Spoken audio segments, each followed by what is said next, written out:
नहीं, उनकी पत्नी को डर लगना ही चाहिए। ये डर बहुत अच्छा है। जब दूसरे के ज़मीनों को कब्जा करते थे उनके बेटे और उनके पति और उनके गुर्गे, जब दूसरे के बच्चों गोली से नींद सुला देते थे उनको, तब उनको डर नहीं लगता था।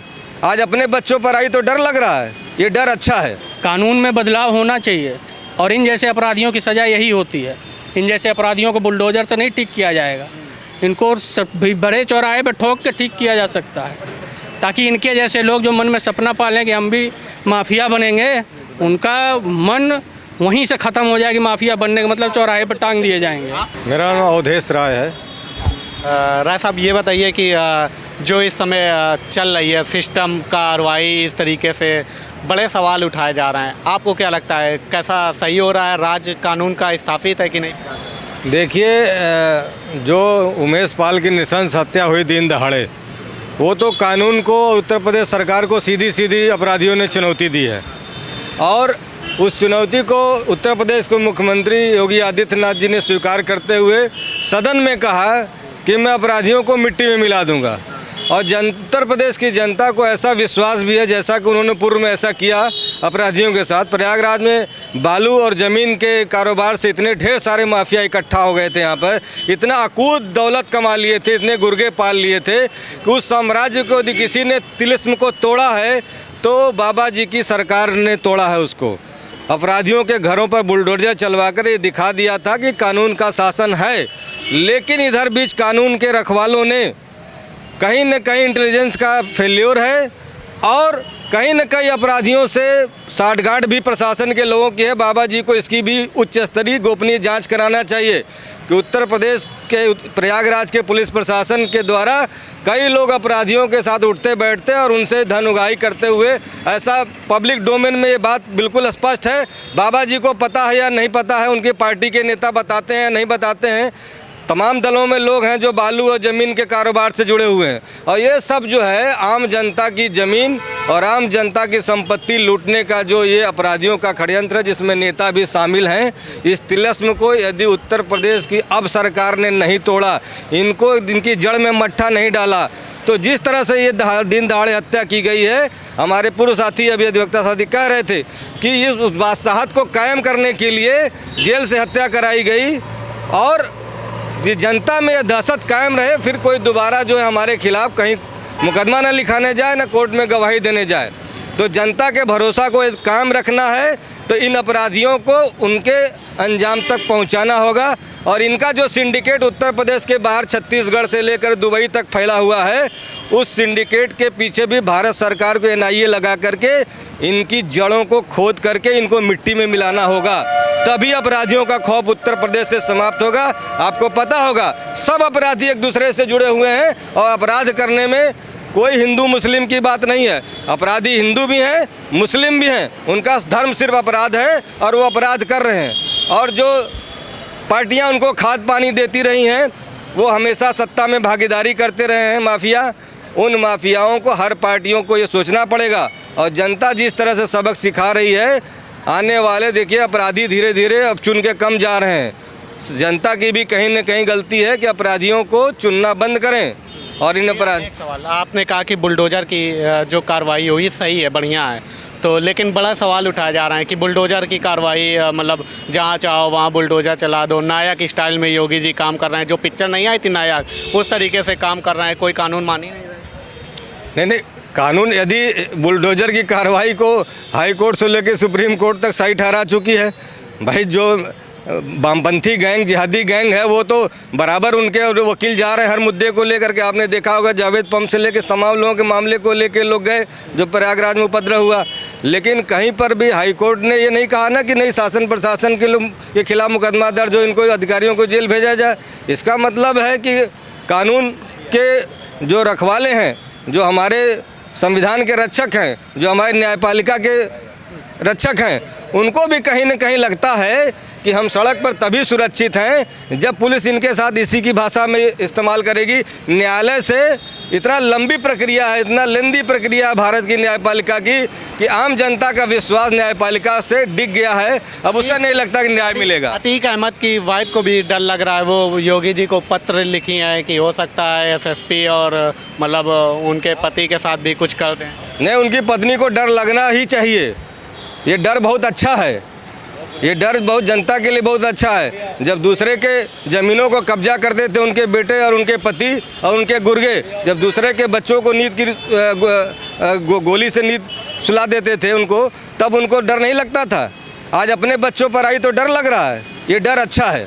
अच्छा, हम जैसे पूछना चाहेंगे, योगी सरकार के पहले इन लोगों का किस तरीके से बोलबाला यहाँ पर प्रयागराज में रहता था, और कोर्ट के अंदर ख़ास तौर से अगर इन लोगों की कोई शिकायत करने आता था तो क्या इनके खिलाफ लिखी जाती थी, कोर्ट में विवेचना हो पाती थी, चीज़ें हो पाती थी कि नहीं कानून? पहले तो इनके खिलाफ मुकदमे ही नहीं लिखे जाते थे। दूसरी बात, यदि मुकदमे लिख गए तो कोई दरोगा उसमें चार्जशीट फाइल करने की हिम्मत नहीं जुटा पाता था।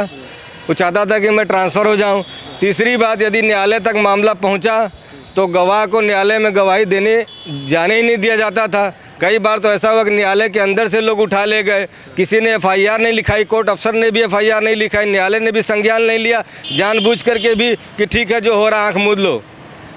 कहा ना कि मूदों वहाँ कहता हूँ कुछ नहीं।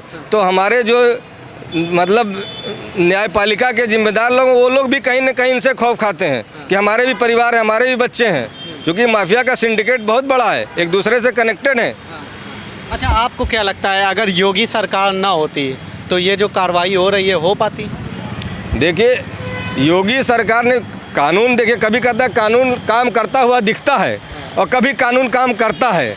तो कानून पहले काम करता हुआ दिखता था, अब कानून काम कर रहा है, मतलब पुलिस कार्रवाई कर रही है, ऐसा लग रहा है, कर रही है। दिखने और करने में अंतर है। जैसे हॉस्टल से जो पकड़ा गया सदाकत, तो उसकी भी तस्वीरें अखिलेश यादव जी के साथ आई। अखिलेश यादव जी ने बोला कि मतलब कि तस्वीरें तो किसी के साथ बराबर हो सकती हैं, तो इसमें कौन सी नई बात है? मतलब हमारी तस्वीरें तो योगी जी के भी साथ है, योगी जी के पास भी तो तमाम मुकदमे। ये तो उन्हीं के द्वारा पाले पोषित लोग हैं। यही बात योगी जी ने जब सदन में कही तो उनका पारा गर्म हो गया था, आपने ये भी देखा होगा। ये इनको सांसद विधायक किसने बनाया था? उसी समय अगर इनको कुचल दिया गया होता तो आज अतीक अहमद या कोई भी नाम इतना बड़ा नहीं होता। लेकिन उस समय इनको पाला गया, पोसा गया और इतना बड़ा किया गया कि आज जो है उन्हीं के लिए, आम जनता के लिए, सरकार के लिए, सब के लिए ये सरदर्द हो गए। और इतना बड़ा दुस्साहस, इतनी 5 साल में बुलडोज़र चला, सब कुछ हुआ, लेकिन डर नाम की चीज़ अगर उनके अंदर नहीं दिख रही है, इतना बड़ा दुस्साहस दिख रहा है, तो इसके 2 ही कारण हो सकते हैं। या तो अपनी बादशाहत कायम करना चाहते हैं फिर से, कि जो प्रयागराज से मिट चुका था, लोगों के अंदर उनका खौफ ख़त्म हो रहा था, उसको वापस पाने की चाह में ये वारदात को अंजाम दिया। या तो शासन के द्वारा जो तमाम योजनाएं आई हैं, कभी सुनने में आया है, सब लोगों ने देखा, पूरे भारत ने, पूरे विश्व ने देखा, 35 लाख करोड़ का इन्वेस्टमेंट उत्तर प्रदेश के अंदर आ रहा है, उसको कहीं ना कहीं पटरी से डिरेल करने की कोशिश की जा रही है कि एक भय ऐसा बनाया जाए, इस तरह का माहौल दिया जाए, जिसकी वजह से आ रहा है वही बिगाड़ दिया जाए ताकि इन्वेस्टर्स भाग जाएं, फिर से इनका साम्राज्य यहाँ चलने लगे।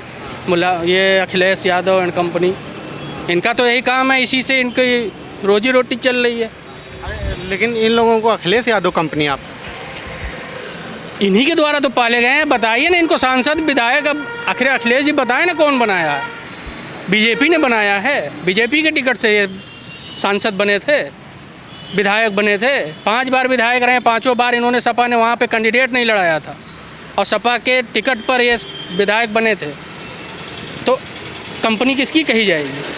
योगी जी की।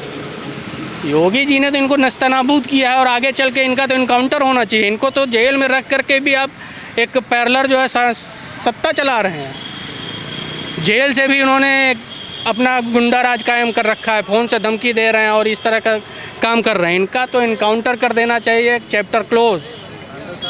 इनका तो चैप्टर क्लोज जब तक नहीं होगा तब तक ये ऐसे ही फलते फूलते रहेंगे। ये बताइए कि एनकाउंटर कानून के दायरे में आपको लगता है? अब भारत के कानून का मतलब है कि वो अतीक अहमद ख़त्म हो जाएंगे तब तक यहाँ पर फाइलें नहीं खुल पाएंगी। कौन उनके खिलाफ गवाही देगा? इस तरह की दुस्साहस घटना जब दिन सरेआम हो रही है, दिन के समय, दिन के उजाले में, सबको पता है सीसीटीवी आजकल हर जगह लगा होता है, हर दुकानों में लगा होता है, हर सड़क पे लगा हुआ है, उसके बाद भी इसको अंजाम दिया गया, तो कौन गवाही देगा?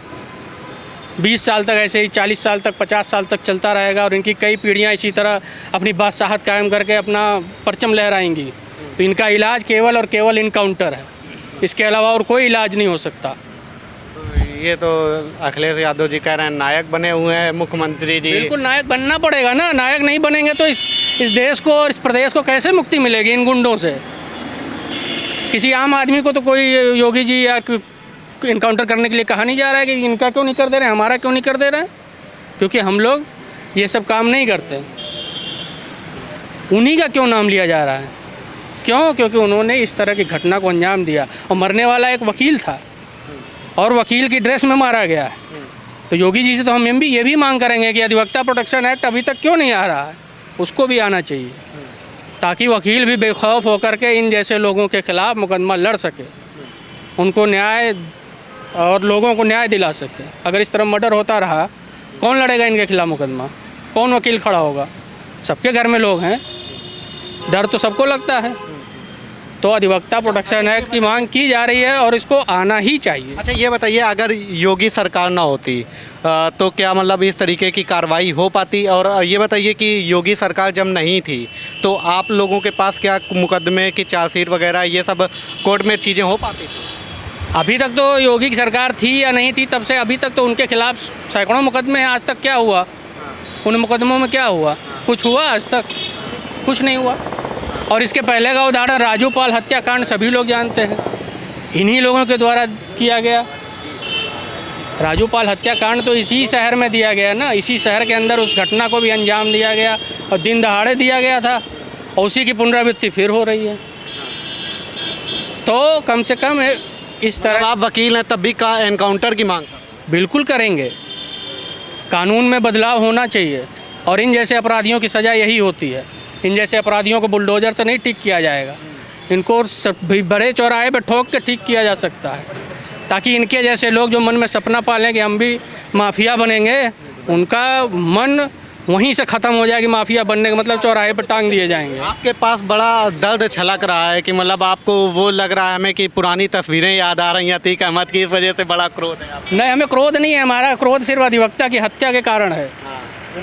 उमेश पाल की हत्या, वो अधिवक्ता हैं और उनकी जिस तरह से ड्रेस में हत्या कर दी गई, ये आक्रोशित कर रहा है। और न्याय कार से लौट के अपने घर आए कोई और उसको गोली मार दी जाए, ये आक्रोशित करता है। बिल्कुल, ये तमाम सारे वकील समाज के लोग थे जो बता रहे थे कि मतलब कि एक वकील की जब दिन दहाड़े हत्या उमेश पाल की हो जा रही है तो ऐसे लोगों को सज़ा क्या होनी चाहिए, सीधे ठोक के एनकाउंटर कर देना चाहिए। ये प्रयागराज के वकील थे जो अपनी बात कर रहे थे। फिलहाल अभी के लिए इतना ही, देखते रहिए।